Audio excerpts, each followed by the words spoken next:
All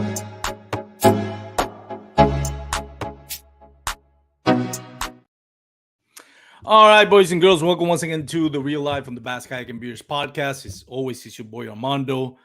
We've got a great episode for you today. I'm excited about today's guest. I haven't had Bryan Scarberry on our show since, thinking shortly after he won the Sam Rayburn at the Hobie BOS. I think that was in 2021. I've always considered Bryan Scarberry as one of the kind of top anglers that a lot of people don't know about.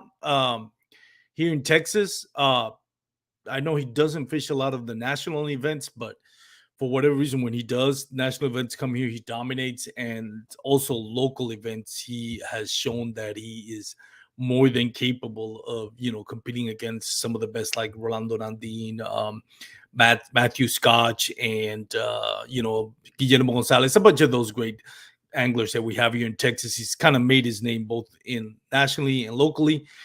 Just now, he put in I don't know. It's got to be like a record-setting bass. I would have to ask Bag. I would have to ask Christopher Legado and Chris Morales what's been the biggest bass. Well, obviously, the Texas Kayak Bass League, this is his first year, so I'm pretty sure this is the biggest bass. But if we go back to what used to be the Southeast Texas Kayak Bass League, what's been the biggest bass? Because he just put up 113.25 inch, and that's like 26 inches over, or 23 inches over the second place, which had something like 86 inches. That's amazing. This is one thing when you put like 113 inches and then the top five gets 100 inches. It goes to show you, okay, the lake showed out. You can say, well, it's somebody was about to break 100. But when the second place. And again, keep in mind, this is Texas. There's a lot of great anglers here, especially on the Texas Kayak Bass League. When second place gets 86 and you get 113, you really figured out something. So we'll talk a little bit about that, about Choke Canyon for the Texas Kayak Bass League, and we'll talk a little bit about with Bryan of how he feels now that the Hobie BOS is coming this year back in Sam Rayburn, where he actually won it in, I think it was 2021. He'll correct me if I'm wrong. But it should be a fun episode. Let's go ahead and bring our guest in. Bryan, my man, how you doing, buddy? Good, man. I'm doing good. How about yourself? Pretty good, man. Congratulations. That was pretty epic. Is that your biggest bag ever? That's not my biggest bag ever, but really? Definitely biggest in a tournament. Yeah. In a tournament. What's been your biggest bag? Its weight, it was out of a bass boat a couple of years ago. It was 38 pounds, 2 ounces. Oh, but 38 pounds. Damn, that is a lot. So I kind of estimated the limit I caught a choke was somewhere around 35. That is amazing. How did it feel? Choke? Yeah, how did it feel in choke? Great, to actually win? It's like you said, in Texas we have some just badass anglers, and even when you get a limit like that, you really can't get too confident. You just never know. You always have that in the back of your head. Well, if I caught him this good, somebody else had to too. So yeah, no doubt. It's pretty. It's got to give you a lot of confidence moving forward, knowing that you were able to figure out something and win by such a lopsided victory. It's one thing if it's a 2 and 3 day tournaments, but when it's a 1 day tournament, you completely dominate it. That is pretty remarkable. How does it? I'm assuming this is your biggest. We just talked about it. Not your biggest limit, but the biggest margin of win. Would you? By far. By far. I really couldn't believe somebody didn't crack 90 behind me. I think it was just. I talked to a friend before this tournament, and I told him, I said, there's going to be a lot of small fish caught, and there's going to be a lot of big fish caught, but not a lot of people are going to catch them. So I figured, the top 5 would have had 95 plus, and then everybody else would have had in the 80s. That's kind of what I was predicting just based off of how I was fishing. But it turned out that just one person got above that. Isn't it good that it was you though, right? Hey, I'm Happy. not complaining one bit, you know. How has your season unfolded so far this year?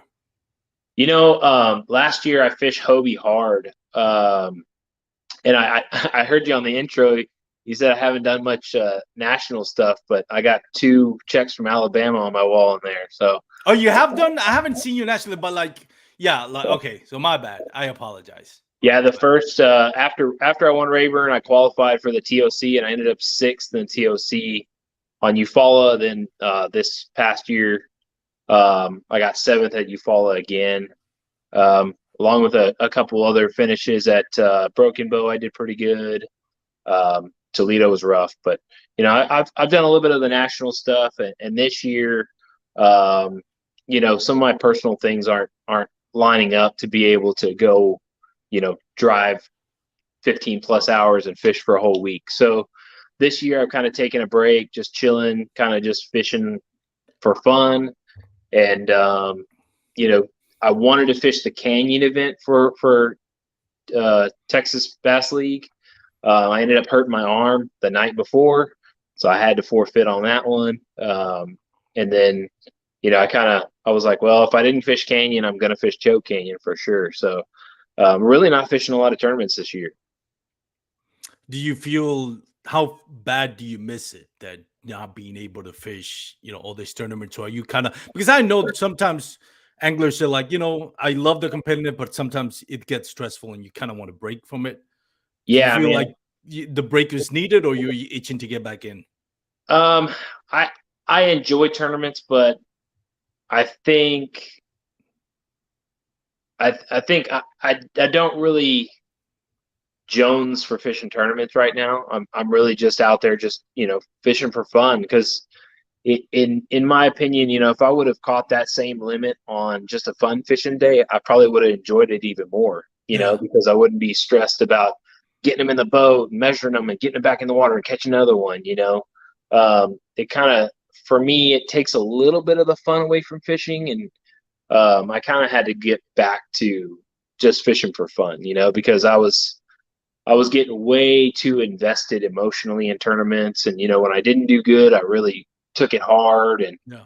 um, it's just I think it was just a good decision for me just to kind of take a break for a little bit and get my ducks in a row, and maybe next year I go back and do Hobies again. So that's kind of the goal. But yeah, I mean, I miss tournaments, but I really enjoy just going out to whatever lake I feel like going to and just fishing.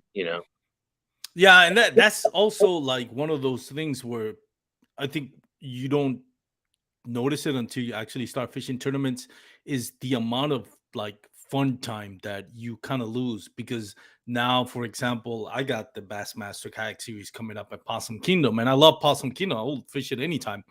But Yeah. now it's just like, well, my decision has been made for pre-fishing. It's going to be Possum Kingdom. So those are days. It's not just a tournament. It's just days that you will like, man, I could have used that day to go to, my honey hole or venture into a new lake you've never been or Yeah. another lake you haven't gone in a while. But you're like, whether you like that lake or not, if you're competing, that's what you're gonna have to do. And even on pre-fishing, it's less stress. Well, obviously it's less stressful, but it's still stressful because if you don't find it on pre-fishing, then that sets a bad tone going to the tournament. And then when you are pre-fishing, you kind of have to, even if you're having a great day or potential that you see like, oh man, I would have an amazing day if I just, forget about sore lipping and just go all out and, set hooks. But that's the other thing. Then you're pre-fishing, then you're like, well, I don't want to sore lip them. Yeah. I don't want to blow up my spot. So you have the potential for having the best day ever, but you have to, kind of like, how do you say that? Hold on to your reins and say, like, no, I can't sore lip him. Yeah. So it's actually Exactly. not just the tournament, even the pre-fishing is not as enjoyable. Yeah, and for me, I have such a drive to compete. Whenever I have a tournament coming up, it drives my wife crazy because I'm on my phone looking at topographic maps. I'm reading articles, and I'm retying and checking this and checking that, and going through situations in my head, making sure I got everything covered.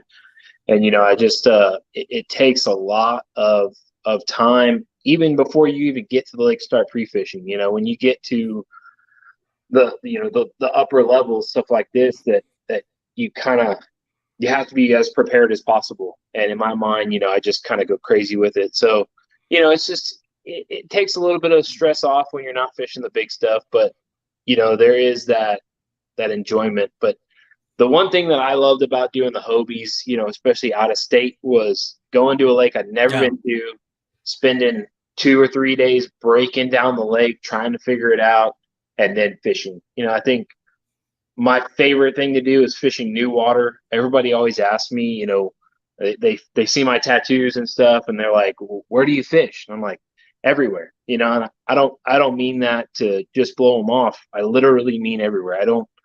I don't ever fish the same lake 2 weeks in a row. I go somewhere new because I don't like doing the same thing over and over. I want to figure them out again. I want to go catch them a new way. Even during the day, if I catch 10 fish on one thing in one spot, it's not uncommon for me to put that down and go figure something else out. So for me, it's really figuring the puzzle out. That's a lot of fun, and I've just realized I can go do that on my own. I don't need to compete to do that. So It kind of, obviously a tournament when you're doing national, it kind of obligates you to go to a lake that you otherwise wouldn't take yeah, 3, 4, 5 days to do it. What has been on the national trail out of Texas? What's been one of those lakes that you really, not just necessarily that you did great, but you enjoyed the views, you thought the lake was beautiful, whether you did great or not, that's irrelevant. But what lakes have you visited that you're like, man, this is a beautiful lake, or this is enjoyable lake that you would go back to if it was in the tournament? man, the first lake that comes to mind is Broken Bow, I knew you Oklahoma. were gonna say Yeah, that. yeah, It's beautiful, man. It is a beautiful lake. it is beautiful, and I had every opportunity to win that tournament, at least top three, and I was on a killer bite out there that was really good, and ended up having a guy that caught one fish the day before. He kind of snuck around me and caught two really big fish that were in my area, and there weren't a lot of big fish being caught. So when No. somebody goes around you and catches I think it was a 19 and a 21 on a tree that you knew, I knew they were there, and he kind of snuck around me and caught them, and so it kind of bit me in the butt on that one. But the scenery was beautiful, the Yeah. lake was beautiful, the fishing was amazing. I Yeah. mean, that was my first time catching walleye. Yeah. That was a blast. I keep telling my wife that's the one place I want Yeah. us all to go to and go fish, just because it was so much fun. I did a lot of scouting on launch locations there my first day. So I would spend an hour going down a little wooded trail up these ridges and down Yeah. and everything. And I know the spots. yeah, to try to find water, and you'd be driving for 20 minutes, 30 minutes. And And the then, roads were bad. yeah, Not even roads, the trails were horrible. yeah, the trails with all those real sharp rocks and stuff. Luckily I have a, Jeep Grand Cherokee, and it handled it pretty good. But, yeah, there was a couple times where I got to the end of a trail and I couldn't turn around with the trailer. So I had to unhook, wheel the trailer around to the back of my Jeep, and then turn around and come back, because you'd get to the end, or you get to a big log that fell over, and you'd go walk a little ways, and you'd finally get a glimpse of the water through the trees, and it would be, freaking 100 yards down this cliff that you can barely see the water, and you're like, well, there's no way I'm getting to it this way. I'm gonna turn around. So Yeah, whenever I go back, and I will go back to that lake even for fun fishing, I yeah, am not taking my trailer. Like, that thing was bouncing around. It's like, man, that kayak is taking a beating just bouncing around. And I was yeah. like, The no, first next time I'll just, put it on the back of the truck, and at least with the shocks of the bed, of the truck, it'll eases. I But I had to make some adjustments there. The first trail that I came down, my trailer has these like guide rails with rubber bumpers on them. yeah, And the first trail I went down, they were rattling so loud it drove me out of my mind. I just went back there and wrapped them both in duct tape. And then, I'd watch my trailer out of the back and I'd see it bouncing around, bouncing Yes. around. So I ended up airing my tires down. I did all sorts of stuff just to kind of make it a little bit smoother. So I ended up cracking my kayak because, yeah, those trails were Yeah. rough. I was nervous. I was like, man, it's the hole in this kayak is taking such a beating. I'm surprised it didn't crack on that trip. But what I love about that lake, it was, it's there's no I don't know if it's a state park or whatever. It's not like Texas where you see the houses litter the shoreline. Oh yeah, it's That very one there was no houses nothing. even close to the lake. Yeah, the only And civilization was that lower southwest corner or southeast corner. There were 4 boat ramps within a mile of each other. yeah, That was pretty much it. yeah. And the town, like I forgot the name of the town. It has Ochatown. yes, I loved it. I loved it because it kind of remind me a little bit of Lake Fork, and one of the reasons why I love Lake Fork, it's not just the Great Bass, Big Bass factory. It's just the culture. Like Yeah, I enjoy the culture of bass fishing. When you see all the towns around it are just fully invested in the economy, the yeah, local economy, which is driven by bass fishing, that is awesome. And Broken Bow kind of remind me of that. yeah. So it's an awesome lake. But let's dive deep into Choke Canyon. So I know we were talking on the pre-recording. You didn't really get a chance to pre-fish, like there was a lot of thunderstorms the day of pre-fishing. And you managed to put 113 inches. You would think that you were like, okay, well, he got a great pre-fishing, schedule and narrowed it down at pre-fishing because you would think that's the only way you're going to get, 113 inches. But obviously, you're a very talented angler. You got to the lake. It's 1 day tournament. What did you figure it out about that? What was your first thought? Is like, okay, I got here. This is what I'm gonna do. So, what did you ended up doing to start with, and what drove you to that decision? You know, uh, uh, One thing about choke is right now, a lot of the bigger fish are being caught offshore. Mm, And I knew that just, people posting on the forums, whatever, you just see it. They're out in the middle of the lake. So you kind of know that those bigger fish are being caught offshore. And my history with choke, I kind of know that those fish don't sit in one spot for very long because there's a ton of pressure on those offshore spots. So, I didn't really want to practice. I could have gone out the weekend before, but I just, I felt like I was just going to figure it out the day of. I kind of knew I knew what was possible, and I just needed to run through it and figure it out the day of. But um, the day before, I was talking to actually Rolando, and I was like, man, I don't even know where I'm going to launch. I don't know if I'm going to launch at Callahan. I was 90% sure I was going to South Shore, and then I told him, I said, I don't know which direction I'm going to go. I'm just going to let the weather decide where I go. I had no idea. So when we got to the boat ramp on Saturday morning and that wind was blowing in from that storm that was coming through, my original plan was to fish shallow. Wherever I went, whatever direction I went, I was going to fish shallow for the first hour. And I looked at the weather and I was like, well, trying to cut across the lake is going to take a lot of time, but I'll get to some protected waters and I can fish shallow. But that's going over to Four Fingers, and there's been a lot of pressure over there and stuff like that. So I was like, you know what? I'm just going to use this wind to my advantage and start offshore right there at South Shore, because all that wind's just pushing bait and stirring up the water and getting them moving. So I just went straight offshore first thing in the morning. My buzz bait rod never even got unwrapped. So I had 12 rods tied up, half for offshore, half for shallow, and the ones that were made for shallow never got touched. They just stayed offshore all day. Um, but when I got there, like I said, the wind was blowing straight across the lake into South Shore, so I just went offshore and started fishing. I really didn't catch a fish till about 10 o'clock. Pretty surprising, but about 10 o'clock, I kind of figured out that big bait bite, and it all went downhill or uphill or whichever direction you want to say from So there. I know, as tournament anglers, you kind of keep a few things under the sleeve. I as a podcaster would be, you know, embarrassed if I don't ask the obligatory question everybody wants to know. Like, how did if you want to throw out some juice out there, what was the magic bait that worked out? I could tell you, but I don't think it really. It's not the specific bait. Don't tell Any me a drop shot. No, it was a 6-inch paddle tail swim bait. It was rigged really heavy so I could fish it out deeper and keep it moving. I was also dragging it on the bottom a little bit, just kind of getting in front of those fish.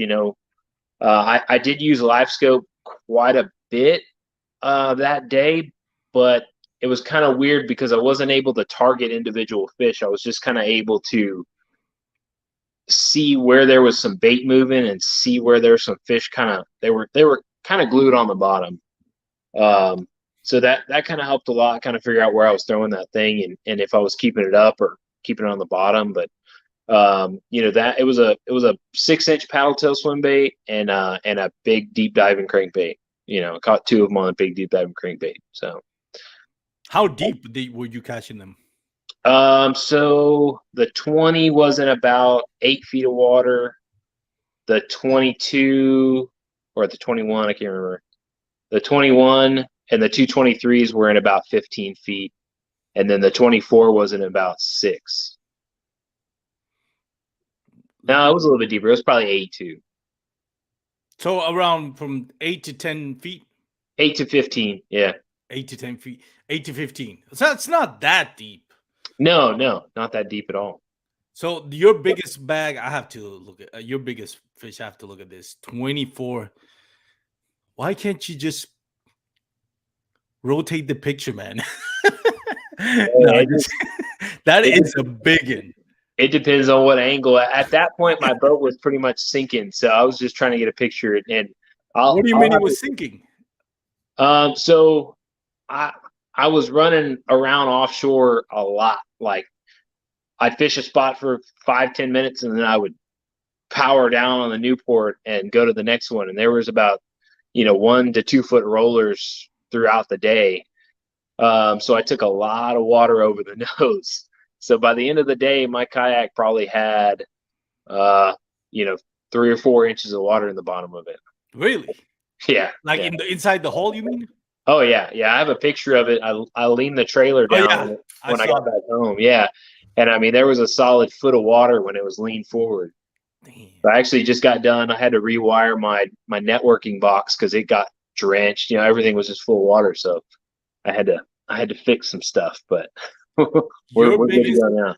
Your biggest bass was 24 and a half. Your smallest one is 20 and a quarter. That is amazing. It's a great day when all your every one of your bass on your bags are 20-inch or more. Yeah. If you look at what time that 24 and a half was uploaded, I don't know if it'll give you a readout on that. I'll check. I already stopped sharing the screen, but I'll check. Does it say? I don't know. I don't know. I don't think there might be a way. I just don't know. Yeah, I caught that one at I think 3:04 or 3:05. It was 5 minutes after 3. I had pulled up to a spot and fished it until 3:00 because I thought lines out was at 3:00. And didn't get any bites. I threw a worm, threw a spinnerbait, threw a couple other things through that tree just to try to upgrade. Because at that point, my smallest fish was 14 and a half. So I didn't need another big one. I just needed another medium-sized one, just to bump me up. Because I was already at 103 and a quarter. So, I knew I had pretty good, but I really wanted to upgrade. So I fished that, just trying to get another inch or two. Even if it was just a 16, that would have bumped me up 2 inches. So I was fishing whatever I could just to get a bite. So threw the worm in there, threw a spinnerbait in there, didn't get a bite. And then, right after 3, I start kind of packing up my stuff. I scan over there with live scope one more time, and I see a little blob sitting on the bottom about 2 or 3 feet outside of the brush pile. And I was like, well, I'll throw the swim bait over there and just to see. Threw the swim bait over there, on live scope, watched it fall straight down to the dot. I mean, it landed right on top of the dot. The dot's there and went boop, landed on the bottom. And I hopped it once, let it sink back down. And I went to go hop it again, and it was just weight. I felt like I got hung up on something. So I reeled down, and I set the hook, and it was just solid. And then I started feeling the head shakes, and I was like, well, I'm not hung up. Yeah, you're always wondering. And I always feel like, and I've fished enough to kind of tell the difference between a catfish bite and usually catfish bite, you can tell just by the sheer strength of it. Yeah. But when you feel it just digging down, you're like, it's a catfish, crap. But when you feel the head shake, I was like, oh yeah, that's a bass. Yeah. Or at least it should be a bass. I didn't feel any head shakes. I felt her, swimming, and I still wasn't sure what was going on. And then she jumped. And when she jumped, everything changed. You're like, I don't know what this is, to holy shit, it's a 10-pounder, and that bait was gone. I mean, completely gone. It was you couldn't see it when she jumped. So I knew Go ahead. I'm sorry. I knew I had her stuck. I knew she wasn't going anywhere. So I took my time. The tournament was over in my mind. I was done. I was just fun fishing at that point. So what time was lines out? 3:30? It was supposed to be 3, and then they added an hour, so it's 4. Why did they add an hour? And when did they add an hour? I don't know when they added an hour, because I didn't hear about it until I called my buddy for a scale. So at some point during the day, they decided that the rain delay delayed us long enough that they were going to add time to the end of the tournament. I guess they sent an email out and posted it on Facebook, but I'm in a tournament. I don't even look at my phone unless I'm taking a picture of a fish. So I had no clue. But luckily, by the grace of God, I just saw Clint Hopkins. Just before that, I just saw him, and I called him and I was like, "Hey, do you have a scale?" I think this fish is a pretty good sized fish, and so he's like, "Yeah, I got one." And he's pedaling over, and I'm talking to him on the phone. I was like, man, it just sucks it doesn't count, and he's like, what do you mean? Like, it's after 3. I caught it after 3. And he's like, they added an hour. Nice. I was like, no, don't mess with me. Do not mess with me right now, man. Like, this is not the time to be joking around with stuff like that, And he was like, no, I'm serious. And I mean, I started screaming, man. I was so excited that happened, it couldn't have been more perfect. I'd already had a good limit, but when you put up a 10-inch call, it's still amazing. Yeah, the 10-inch call is. So you didn't really need it, right? So you already want it, but did you figured out that, like, hey, I probably want it anyways, or were you like, once you called it, you're like, oh yeah, once it counts, you knew you want it. I mean, you got 113 inches. Yeah, you pretty know it's in the back. But before that, so you had 103 inches. Were you confident that you would want it, or were you still like, it is Texas? So no, I mean, it's Choke Canyon. I mean, 105 inches is not crazy out there. It's not out of the ordinary. So 103, I felt pretty good. I talked to some other people on the water, and they were saying it was kind of tough. Nobody really had any big fish. So I was kind of keeping my numbers under wraps a little bit. And then they shut off the standings pretty early. So I think I never even looked at the leaderboard. I think I looked at it first thing in the morning, and just to see how everybody was doing in the first hour. And that was the only time I looked at it. So I had no clue what anyone had. So when you have 103 on choke, you feel pretty good, but there's always a chance that somebody's going to bring in, 105, 110, or 113. Yeah, exactly. I guess I didn't know that it was myself I should have been worried about. The funny thing about it, when you think about Eugene Mora the third, as it said in Turning X. So I'll call Yeah, him yeah, Eugene Moore the third. You got 86 and three quarters. You're kind of thinking, God, I hope like maybe by the grace of God, I got into the money because it's Choke Canyon, it is Texas. yeah. But to say like, damn, 86 and three quarters, and I got second place is not bad at all. Yeah, it really did blow my mind. Yeah, you would figure there would have been a 100-inch limit for first, and then high 90s and mid 90s, but for there nothing to be over 86. Yeah. I mean, it was just crazy, and I talking to people that had been fishing the lake, seeing people post that had been fishing the lake. I kind of knew it was going to be kind of like that, but I mean, these guys are so good, they figure them out in all different ways. And with the way Choke was fishing, with the way people were on it, it just had a ton of pressure. You really had to think outside the box to catch those bigger fish. But I think Eugene said he was dragging a spinnerbait. It's like you got to do stuff like that to get those bigger fish. And I knew somebody was going to figure something out like that, and I knew they had a chance of catching a 100-inch limit. So when I had 103, I wasn't celebrating yet. That's for sure. Yeah. I love looking at numbers. And when you think about it, it's 96 anglers, 416 bass caught. That is pretty amazing. The top 45 got a limit. So it wasn't, it wasn't as top heavy as you would think, as far as, like you said, having like 4 or 5 guys hitting that century mark or close to it. Yeah. But I mean, 45 people on a 95 and 96 anglers, that's a lot of of limits caught. And Oh then yeah.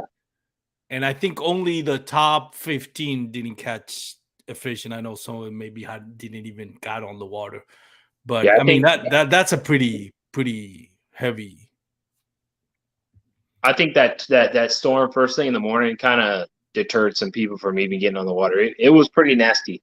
Launching at South Shore, it was like launching at the beach. It was pretty rough. I actually had a guy kind of help me hold my kayak because it was me and another guy were the first people out, and I had to have somebody hold my kayak just so I can hop up in it. I had my NRS waders on to have the boots on it, so I was able to get in water up to my thighs to put my drive in, and then get in my kayak and start pedaling because it was pretty bad. There were 2 and 3 foot rollers coming in at South How Pole. how bad was the wind when you were fishing offshore? Like, did you have to battle wind? Were you semi protected? No, I was not protected at all, not at all. I was pretty much wide open down there, and what uh, what kind of blew my mind is the wind actually changed directions at least 5 times. Yeah. And I'm not talking about little directions. I'm talking about from north to south to east to west to back to west to back to north. It was changing directions constantly from one end to the other. And I've never been on the water where it changed directions that many times. Normally you might have one, you might have one or two, but I mean it went from first thing in the morning it was blowing almost directly out of the north, then it switched to blow out of the east, and then it blew from the south for a little while, and then it blew back from the north again, and then it was blowing from the west right as we left. It literally went all different directions, and I never stopped pedaling the entire day.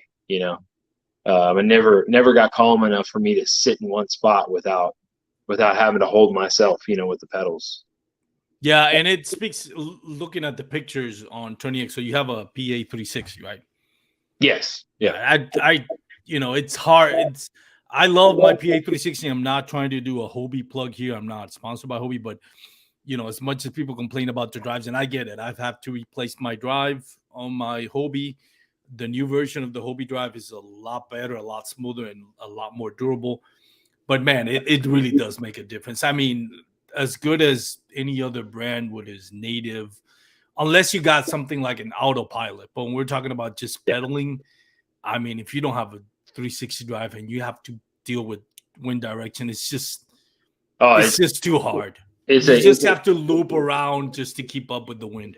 yeah. No, I've said from as soon as I got into one, game changer is a word we throw around way Yeah, too much, but the 360 drive is 100% a game changer. yeah, You can't, that was one of my biggest frustrations with my 180 is that you couldn't make those little adjustments. The way Hobies are kind of set up, the drive isn't far enough forward that you can't hold yourself pointed straight into the wind. yeah, If you're pointed straight into the wind's constantly trying to push you left yeah. or right, constantly. And so with the 180 drive, you can't correct that. You have to kind of let it blow you and then maybe get your pedal out. I think back in the day, I used my rod a lot as a paddle, trying to push yourself around. But The rod. it worked, man. It worked. That's crazy. Never But heard that one before. yeah, it works pretty good, actually. It's better than picking up your paddle and doing it that way. The rod. How did the rod help you? Like, was it you using it as Just like a paddle, you just use it. You use the resistance going through the water to move you. were you using like a like your flipping stick, like a Just whatever rod I had in my hand. that is awesome. I've never heard that one before. You ought to try it, man. If you ever need to make like a little I got the adjustment. PA 360 now. Not bragging, Oh not yeah, you don't have bragging. So to. I don't need it, but that is hilarious. Let's talk a little bit about some of the national stuff because you mentioned you haven't fished it lately. Sam Rayburn is coming up. You won it in 2021. Last time Hobie BOS was here. I'm assuming you gotta go defend your home, right? I don't know, man. I was just talking to a buddy of mine about that, and it's kind of one of those things. It's like I feel like when I went there the first time, I had never been to Sam Rayburn before. I had a half a day of practice. I got there late on Friday. I had to be off of the water by 4. So I fished one area, and I didn't even find really good fish on Friday. I just kind of got a feel for the area. I scanned the entire cove that I was in. And it was kind of like choke, I was like, I don't have a plan. I'm just going to go out and fish the conditions.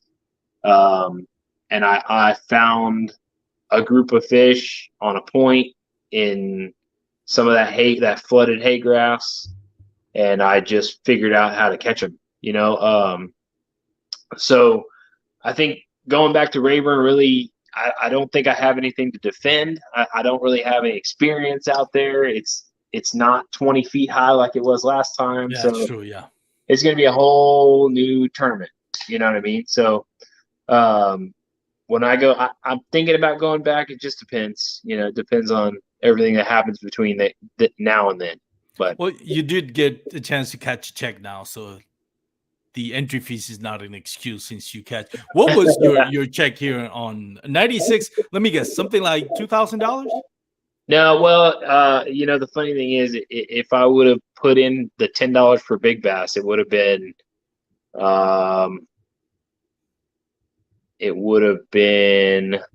like 2,400 Total or just the big bass?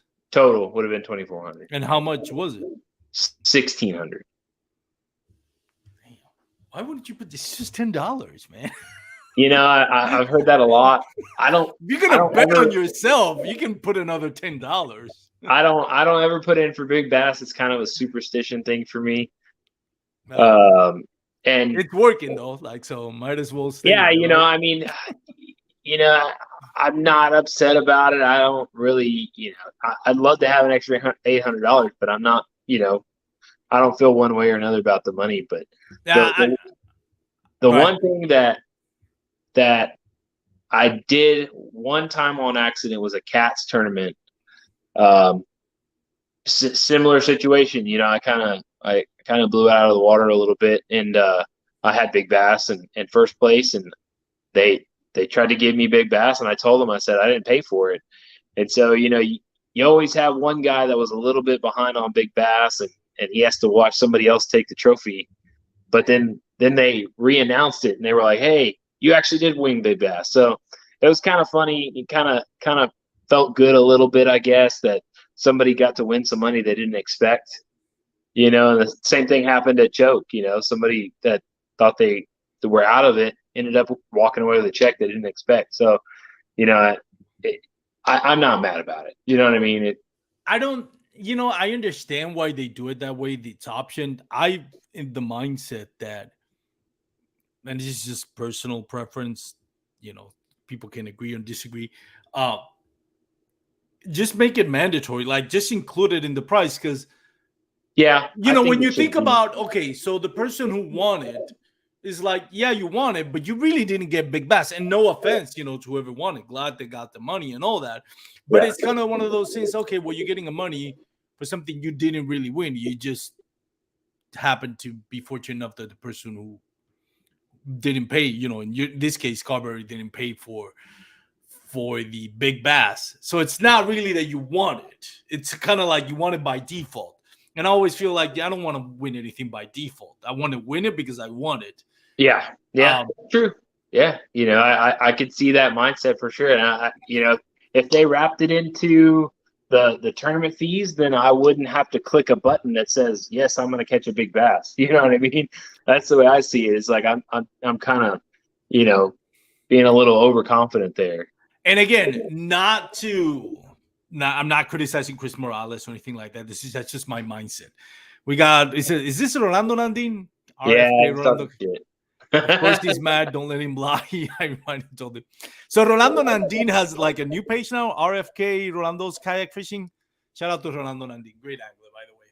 So now that we got Rolando commenting on this, I wanted to ask you. We've got Texas. I think Texas and Tennessee, both in kayak and in boat tournaments, I think has the most talent. You got. I've said it before. In Tennessee, you got I'm sorry, not Rolando. You and Minor, you got oh my god, I forget the names. Jordan Marshall, a bunch of great anglers, kayak Yeah, fishing yeah, related. Here in Texas, we got you, which I've always kind of grouped in that group of elite anglers here in Texas. appreciate We that. got Rolando Nandin. We got, and I'm just saying that because you hear I've said it on my podcast before. If you heard my podcast, you know I've said it before. I actually said it last week, I think. But anyways, we got Guillermo Sally, Matthew Scotch, and all that. When you look at yourself, you know, and you don't have to be humble, just truly, how do you rank yourself among the anglers here in Texas? Um, I think and I've talked to most of them. I'm not as much of a social butterfly as old Social Rolando over butterfly. there is, but I think I've been fishing tournaments since I was in high school. I fished against adults in club tournaments. I fished state championships.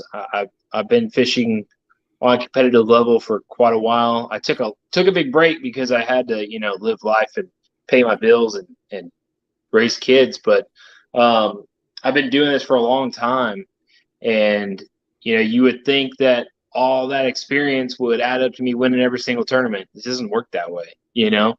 Um, I I say it all the time. A lot of tournaments, it comes down to being in the right place at the right time. I think the what's the old saying, when preparation meets opportunity, that's luck.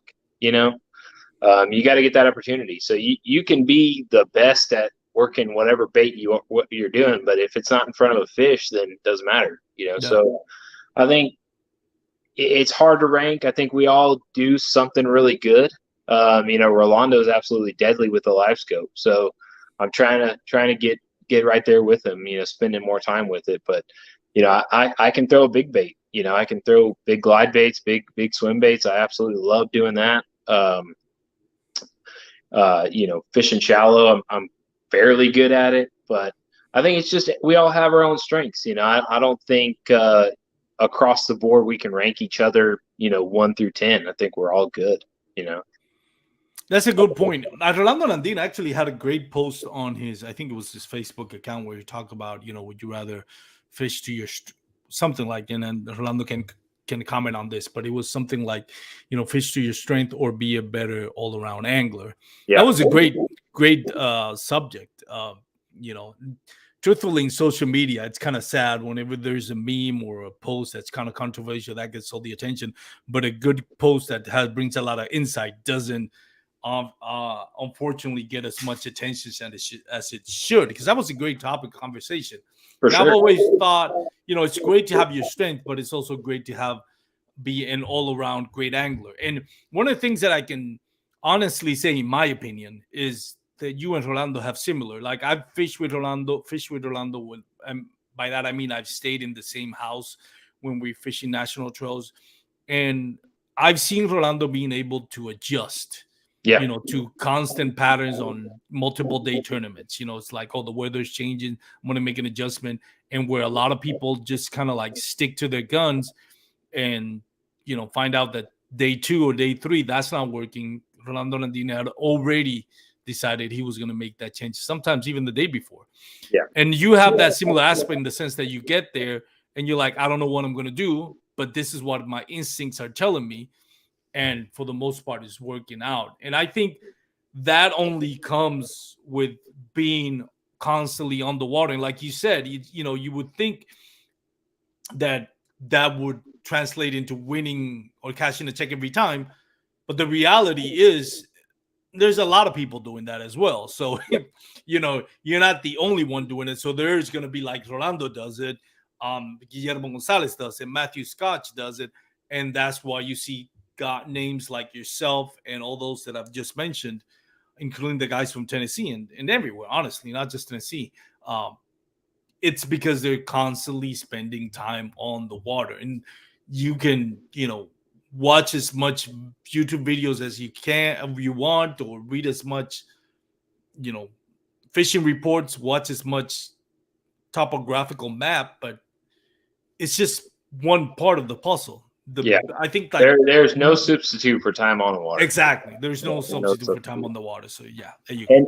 And the thing, I talk to a lot of guys that are fairly new to this stuff, trying to get into kayak bass fishing and bass fishing in general. And, when I see a lot of new guys, when they first start, they find a bait that they do well at, and that's the only thing they throw.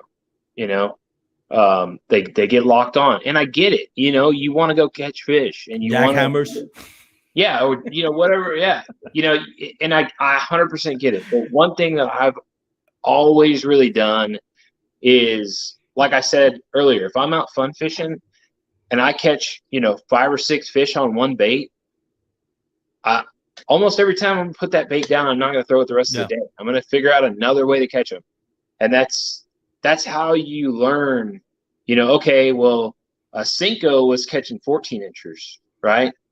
Well, then I switched to a fluke, and all of a sudden I was catching 18 inchers.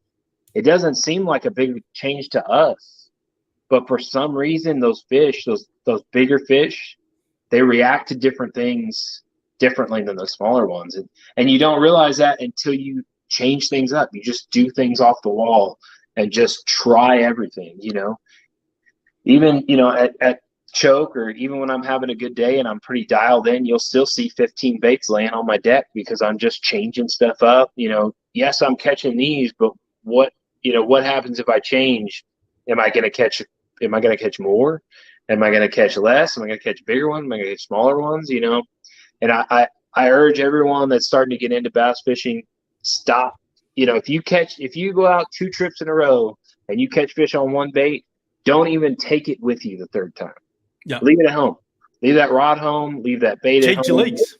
Yeah, change legs. But even if you change legs, don't bring the bait. Yeah. Because it's a crutch. It's just a crutch, and it's just going to hurt you in the long run. You're not going to learn new ways to catch them. No, and honestly, it is, and it might work for a tournament. I remember in my experience, like when I started throwing a jackhammer, I fell in love with it. Like most people, like that. I was like, man, this is a cheat code, and I did great on a tournament in oh my god, Lake Dardanelle, in Arkansas. God, Yeah. I'm throwing a blank. And it worked great. I didn't catch a check, but I did the best that I did. But it comes to a point where it's like, okay, now I'm throwing this all the time, and it becomes like a handicap, like you mentioned. Yep.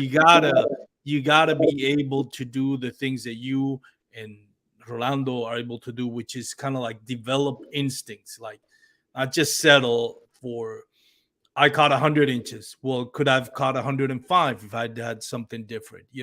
Obviously, when you're in a tournament, if that's working, that's what you're going to do. But when you're not on a tournament, I'm not encourage anybody that has 100 limits. Oh, I'm going to change. I'm on a tournament. No, if you're in a tournament, that's working. Keep doing it. Well, But here, even in a tournament, I have a perfect example of this in a tournament. It was Fayette County, maybe last year, earlier in the year. I was fishing. I caught fish on a rattle trap. I caught them on Texas rigs. I turned the corner and you get into that cove with all the trees in it, and there's just people just running through those trees, just doing a circle, and everybody's catching fish. Everybody's catching 16 inchers, 14, 16 inchers, 14, 16 inchers. And I went up in there, did the same thing. I threw a worm and caught 16 inchers. And middle of the day, the last probably hour and a half, I was like, I wonder what would happen if I threw a frog. I replaced my entire limit in the last hour, ended up with like 99.5 inches because I was throwing a frog 10 feet from everyone throwing a Texas rig. There you go. And the other guys were they just stopped fishing and they were just watching. They were like, I've never seen anything like that before.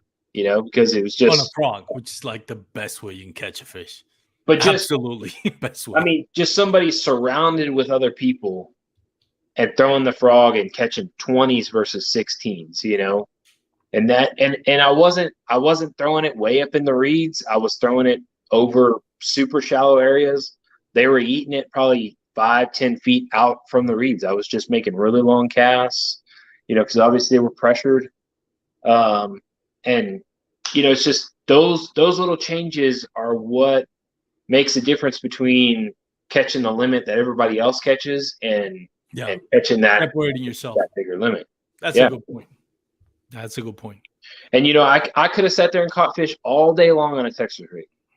I was catching fish. Why would I have stopped throwing what was catching fish? Because I knew that everyone else was catching 16 inchers. 16 inchers were not going to get me anywhere. I had to either do something different or settle with 10th place or whatever I was at. And there's a lot of times that I've done that at Stillhouse. The throwdown last year, I went in. I did a little bit of practicing with Rolando, and we kind of figured out a punch bite, and the fish that we were hooking were big ones. And so I went tournament day, and I brought 3 rods that were for punching and 1 topwater rod, and that was it. I just committed to that, and I did not get a single bite all day. that was an interesting tournament. Yeah, it was. What tournaments are you looking forward this year? I'm assuming you're going to do the Lone Star Throwdown this year again, right? Probably depends on where it's at and when it's at. Just depends. Isn't it just now always in? I thought it was going to be from now on always in Steelhouse and Belton. I don't know. I mean, last year we didn't hear anything, until the week before, and we'll see. I mean, I wouldn't hurt my feelings if it was those lakes again. I enjoy fishing Stillhouse and Belton. I think they're a really good combination. I think the first year, I think I got second at the Throwdown when it was on Buchanan, Inks, and LBJ. Yeah. That was a really great spread. I thought that was a great, combination of lakes. I think we have multiple areas like that where there's 2 or 3 lakes close by, to put that number of people on. Yeah. But I know the biggest factor in all that is just accommodating all those people with hotels and, venues and all that other stuff. So that's a big factor too. But,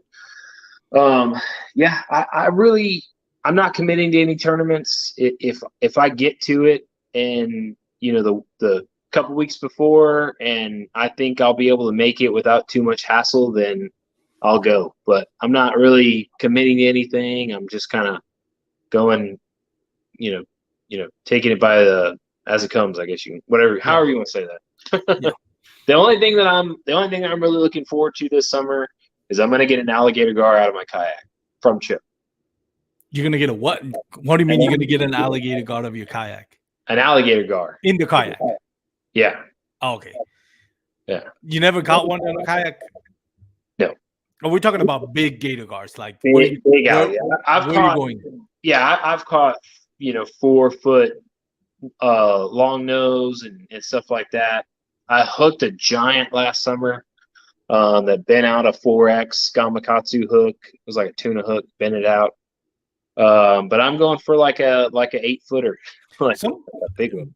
I think it was on the Facebook for Brazos, the Brazos River. I think somebody posted like it was like a 207 pound. It was like a dinosaur. It was just a dinosaur. It wasn't even a goat, just a dinosaur. And I was like, damn, I just can't imagine catching that from a kayak. Talk about There's a bunch of those in choke. I'm gonna catch one this summer, man. It's gonna. I got him on my backyard, like literally, like I am walking distance. I'm not even joking. And I've seen them. Like before I got a kayak, I used to walk to the Trinity River. I can't remember which fork is it. Oh yeah, Trinity's full of them. Yeah, and I was like, I'm literally walking distance from like 100-pound gar. Never. I'd be out there every day. You're welcome to come. I've been meaning to get into that. I've seen them. The first time I saw like a huge gar was in Grapevine Lake. I didn't know they were that big. And that thing came up like next to the kayak, and I just saw this dollar size eyes, and just that big gulping mouth. I think they have air bladders so they can breathe out of water. Yeah. And I was like, golly, that is a monster. Yeah. There's some big ones, man. Yeah. I've seen some big ones. You see the tails on those things. Yeah. It's huge when they come out of the water and swim back down. But yeah, I think that's kind of bucket list. Kind of what I'm doing this year. I'm just going out for fun, just enjoying life a little bit. Yeah, no, you got to do it, man. It's all about it. So, Bryan, I've got you for almost an hour, and I really do appreciate the time. I know you're a family man. I wanted to give you a couple of minutes to, shout out, plug in whoever you want to plug in, personal business, companies that have helped you, people you want to thank. So, take your time. For sure. Z-Pro, I run their batteries. They kept my motor running. I beat the crap out of the thing at Toledo. I think I ran it like 25 miles the first time. So, with that Newport on it, it runs forever. I never have to worry about running out of battery. Other than that, I just my family, my friends, we all really support each other, and that's what it's all about, just community. So. Awesome, man. Well, Bryan, thank you again so much for your time. I hope I get to see you on the water and have another great excuse to bring you on the podcast, man. I love what you're doing, and I think you really one of the best that we have here in Texas, and congratulations on all your success in Choke Canyon and moving forward. So again, thank you so much for taking the time to join us. And for those out there listening, if you're listening on our MP3 format, if you're on Apple Podcasts or Spotify, just go ahead and, if you don't mind, give us your 5-star reviews. It really does help out with the growth of the podcast. If you're watching on YouTube or Facebook, feel free to share it. And as always, you're welcome to give me your feedback of what I can do better to entertain you guys. Any guests, any topics that you want to talk about, just can follow me on Instagram, on the Bass Kayak and Beers Facebook, TikTok, which I don't really use that much.